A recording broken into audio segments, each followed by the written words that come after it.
প্রচণ্ড ঠান্ডার মধ্যে রয়েছি, পুরো প্রচণ্ড ঠান্ডা পড়েছে দেখো।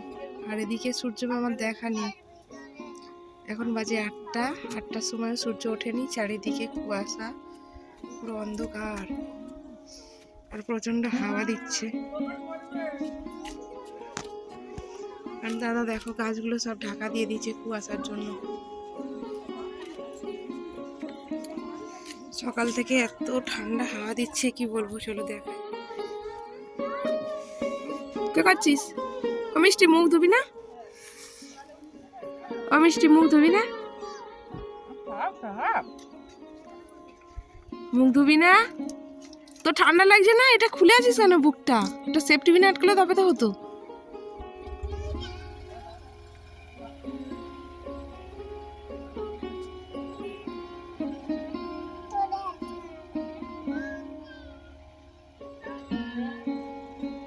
আমি টাটা দিচ্ছি, টাটা। আর বনু চলে গেল, টাটা।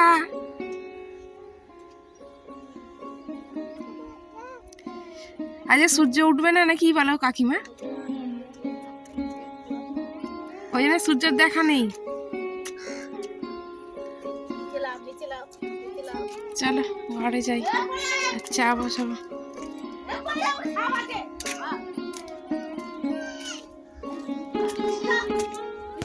মিষ্টি চা বসিয়ে দিয়েছি, আর চাটা খেয়ে বাকি কাজগুলো আছে সব সারবো, তারপরে দোকানে যাব। তো অন্যমনস্ক ছিলাম, তো চাটা পড়ে পুরো ভর্তি হয়ে গেছে।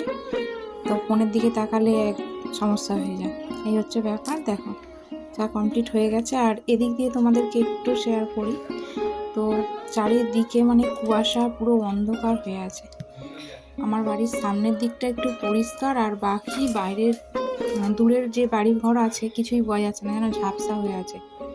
একদম কাছে আনতে করতে, হাতটা দূরে করতে, তারপরে কিছুটা দেখা যাচ্ছে। তো এদিকে চা কমপ্লিট হয়ে গেছে, আর চাটা ফুটতে ফুটতে দেখো একদম শুকনো হয়ে গেছে, মোটা করে সর পড়ে গেছে। তো আজকে আর খাবার কিছু করিনি, চা আর মুড়ি চানাচুর নিয়ে নিয়েছি। তোমাদের দাদা ভাই আর আমি দুজনে মিলে সকালে খাবো। শুধু চা দিয়ে খেলে হয় না, ঠিক শুধু চা খাওয়া তো বেকার, তাই না? বিস্কুট দিয়েই খাবো বলে তো বিস্কুট নিয়ে নিই। আজকে মুড়ি আর একটু চানাচুর মেখে নিয়েছি। তো চলো চাটা খেয়ে নিই, তারপরে রেডি হয়ে আবার দোকানে যেতে হবে।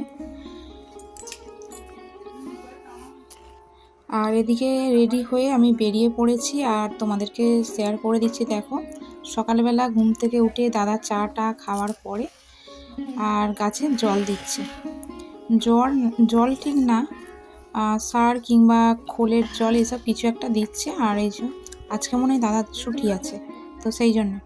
তো আমি দোকানে গিয়েছিলাম, সেটা তোমাদেরকে শেয়ার করা হয়নি। তো দোকান থেকে আসার সময় ফুলকপি কিনে নিয়ে এসেছি। আজকে ফুলকপি আলু দিয়ে তরকারি করবো ভাবলাম, আবার ভাবলাম ওর মধ্যে ডিমটা দিয়ে দিই, তাহলে ডিম আলু ফুলকপি সব দিয়ে একটা ভালো সুন্দর করে তরকারি করে নেবো। আর আমার রোজ দিন দোকান থেকে আসতে দেরি হয়ে যায়, তো ওই জন্য আমি এক তরকারিই ভাত করি বেশিরভাগ সময়, কেননা সময় হয় না। আর কি করবো, আর একটা ভাজাভুজি করতে হবে, কেননা মেয়ে তো খাবে। তো তাই জন্য বিট গাজর আলু সব একসঙ্গে ভাজা করব, আর এই যে ফুলকপিটা রান্না করব। আর তার মধ্যে তোমাদের একটা টিপসের কথা বলেছিলাম। তো দেখো এই বাটির মধ্যে আছে 4টে ডিম, এই ডিমগুলো হচ্ছে ফাটা ডিম, ঠিক আছে?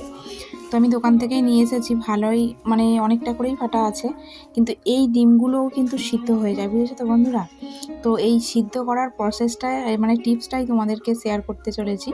তো এই দেখো প্লাস্টিক নিয়ে নিয়েছি, আর ডিমগুলো ধুয়ে রেখেছিলাম, এই ফাটা ডিমগুলো প্লাস্টিকের মধ্যে ভরে দেব। প্লাস্টিকে কিন্তু এক ফোঁটাও জল দেব না, জল দিলে কিন্তু চারিদিক দিয়ে ফেটে ডিমগুলো সব বেরিয়ে যাবে। তো এইভাবে আমি সিদ্ধ করি। তোমরা হয়তো একটা ডিম আনতে গিয়ে ধরো একটা দুটো ডিম ফেটে গেল, এইভাবে সিদ্ধ করবে, দেখবে সিদ্ধ হয়ে যাবে, কিচ্ছুই বেরোবে না, কিচ্ছু না, একদম গোটা ডিম যেভাবে সিদ্ধ হয় সেইভাবেই ফাটা ডিম সিদ্ধ হবে। তো দেখো প্লাস্টিকে ভরে দিয়েছি, দিয়ে আর একটা ফাঁস দিয়ে দেবো, দিয়ে আর ভাতের মধ্যে দিয়ে দেবো। তো চলো, আর ভাতটা যখন নামাবো তার কিছুটা আগে নামিয়ে নেবো প্লাস্টিকটা ধুয়ে, তাহলেই হয়ে যাবে। তো জলটা গরম হয়ে গেছে, আর এই যে দিয়ে দিলাম প্লাস্টিকে করে, প্লাস্টিকটাও ধুয়ে নিয়েছিলাম আর ডিমগুলোও একটু ধুয়ে নিয়েছিলাম, নিয়ে এইভাবে দিয়ে দিলাম। তো ফাটা ডিম কিভাবে সিদ্ধ হয়ে যায় আমরাও আগে জানতাম না। ফাটা ডিম কোনোদিনও সিদ্ধ হয় না, জলে দিলেই পুরো ফেটে ডিমগুলো একদম বেরিয়ে যায়, কি অবস্থা হয়ে যায় তোমরা তো জানোই। কিন্তু এইভাবে জল ছাড়া মানে সিদ্ধ হয়ে যাচ্ছে গরমের তাপে। তো এক ফোঁটাও মানে জল দিতে হয় না, এমনিই সিদ্ধ হয়ে যায়, খুব ভালোই সিদ্ধ হয়। তো চলো সিদ্ধ হলো কীভাবে কিরম কি সেটা তো তোমাদেরকে শেয়ার করব। তার আগে ফুলকপি আলু এগুলো সব কেটে রেডি করে নিই, রান্না তো করতে হবে তাই না। তো তোমাদেরকে তো বললাম ফুলকপি আলু ডিম সব একসঙ্গে দিয়ে তরকারি করব, তার মধ্যে একটু কড়াইশুঁটি দিয়ে দেবো অল্প করে, আর বিট গাজর আলু এগুলো সব ভাজা করব।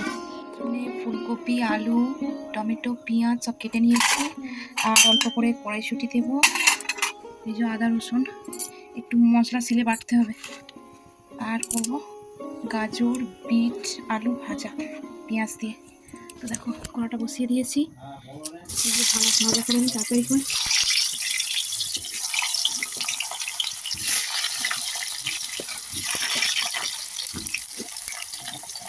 শীতকালে ফুলকপি দিয়ে আলু দিয়ে ডিম দিয়ে খাওয়া হয় প্রত্যেক বছর, সবাইকে এখনো খাওয়া হয়নি।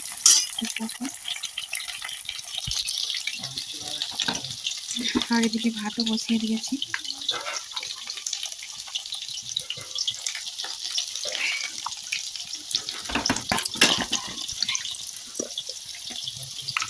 আর এক হাতে ধরে ধরে ভিডিও করা তো একটু মুশকিল ব্যাপার।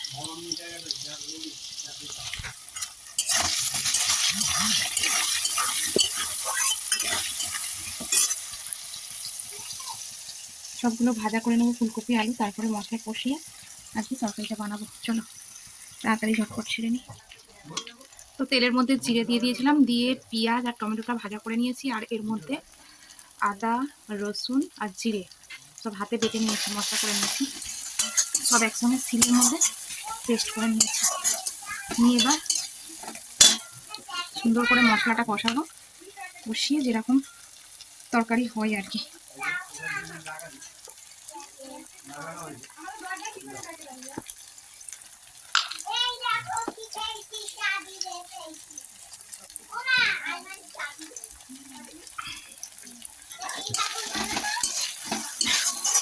ডিমগুলো সিদ্ধ দিয়েছিলাম, তোমাদের দেখাই, দেখো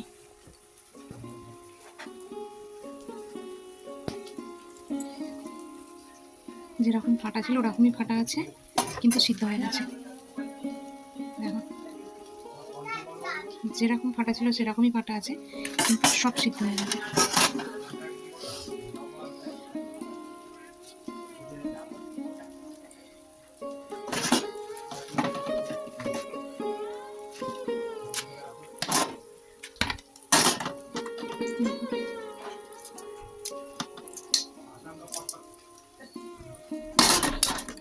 হয়নি বলে আগেই তরকারিটা বসিয়ে দিয়েছিলাম, আর এই যে তরকারি কষানো হচ্ছে আর ডিমগুলো ছাড়িয়েছি, এবার অন্যদিকে অন্য কড়ার মধ্যে সিদ্ধ এই ভাজা করে নিচ্ছি।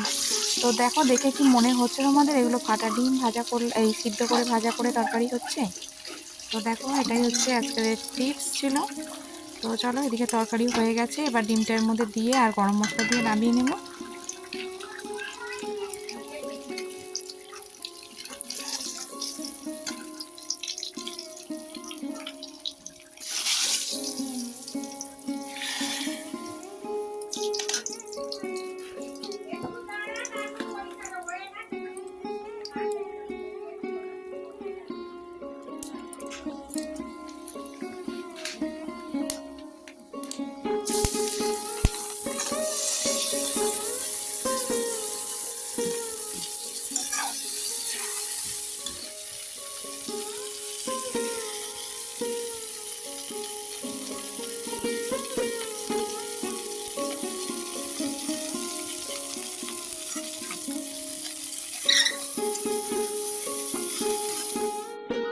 তো দেখো কপি তো রান্না করব, আর এই কপিটা রেখে দিলাম, আর এই যে কপির পাতাগুলো কচি কচি পাতাগুলো কালকে বাটা হবে, কালকে বাটা হবে রেখে দিলাম।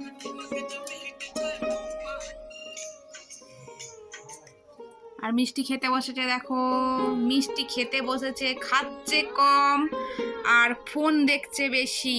এই ঝটপট করে খাওয়া শেষ কর। থেকে চলে এসে তাড়াহুড়ো করে রান্না তো কমপ্লিট করে নিয়েছি, কিন্তু বিছানাপত্র তোলা হয়নি। বিছানার অবস্থাটা দেখো, লেপ, কম্বল, বালিশ, মশারি একদম সব এক জায়গায় জড়ো হয়ে গেছে। আর এখনো স্নান টান কিছুই হয়নি। তো চলো আগে এগুলো সব গুছিয়ে নিই, তারপরে স্নান করবো। আজকে আমার মাথায় একটু শ্যাম্পু করবো বলে, তো জানি না কখন হবে। এখন বাজে একটা বাজে, তো জানি না কখন কি হবে। তো চলো সঙ্গে থাকো আর দেখতে থাকো। এগুলো ঝটপট করে গুছিয়ে নিই। এতক্ষণ ধরে গুছাতে সময় লাগলো। দেখো এদিকটা মেয়ে শোয় আর ওই দিকটা আমি আর তোমাদের দাদা ভাই, দুটো বিছানা একসঙ্গে। আমাদের একটা ঘর তো, ওই জন্য একই সঙ্গে বিছানা। তোমরা তো জানোই যারা আমার ভিডিও দেখো। তো এতক্ষণ ধরে বিছানাটা গুছালাম, এবার ঘরটা মুছবো, তারপরে চান করবো, পুজো করবো, খাওয়া দাওয়া তারপরে। তো চলো দেখো এই যে জল নিয়ে এসেছি, ঘর মুছবো। ঘরে অল্পই জায়গা, যাই হোক। ঘর, এই যে বারান্দা, রান্না করেছি, রান্নার জায়গা টায়গায় সব জল টল পড়েছে, এগুলো সব মুছবো। চলো সব করে নি। দেখো সানটান সেরে একেবারে রোদে চলে এসেছি। খুব খুব ঠান্ডা লাগছে, মাথায় শ্যাম্পু করেছি, একটু রোদে দাঁড়িয়ে নিলাম, তারপরে গিয়ে পুজোটা দেবো, তারপরে খাওয়া দাওয়া করবো। তো সবার খাওয়া দাওয়া হয়ে গেছে, সবাই এখানে বসে গল্প করছিল, তাই জন্যে কোনো ভয়েস দেওয়া হয়নি, পরে ভয়েস দিয়ে দিলাম। তো দেখো মা রোদে বসে আছে, ওদিকে দাদা গাছের মধ্যে জল দিচ্ছে, কি করছে জানি না, যাও কিছু কাজ করছে। ওদিকে তোমাদের দাদা ভাই রয়েছে, মিষ্টি রয়েছে, সবাই রয়েছে। দেখো সন্ধ্যা হয়ে গেছে আর খুব খুব ঠান্ডা। তো অনেক বেলায় স্নান করেছি আজকে। স্নান করার পরে এত শীত করছিল কি বলবো, রোদের মধ্যে দাঁড়িয়েছিলাম, তারপরে এসে ঘরে ঢুকে গেছি আর একটু শুয়েছি। আর ভালো লাগছে না দোকানে যেতে, জানো তো, বসে বসে একটু টিভি দেখছি। তো এখন দোকানে যেতে হবে, রেডি হতে হবে। তো চলো রেডি হয়ে নিই। তো আজকের ভিডিওটা আজকে আর বাড়াচ্ছি না, এটুকুই রাখলাম। তো কেমন লাগলো আজকের ভিডিওটা কমেন্ট করে বলো, আর যদি একটু ভালো লেগে থাকে তাহলে একটা লাইক করো, কমেন্ট করো, আর নতুন বন্ধু হয়ে থাকলে আমার পাশে থেকো সাবস্ক্রাইব করে। তো আজকের মতো টাটা, সবাই ভালো থেকো, সুস্থ থেকো। আর নতুন বন্ধু, পুরানো বন্ধু সবাইকে আমার অনেক ভালোবাসা। তো চলো টাটা।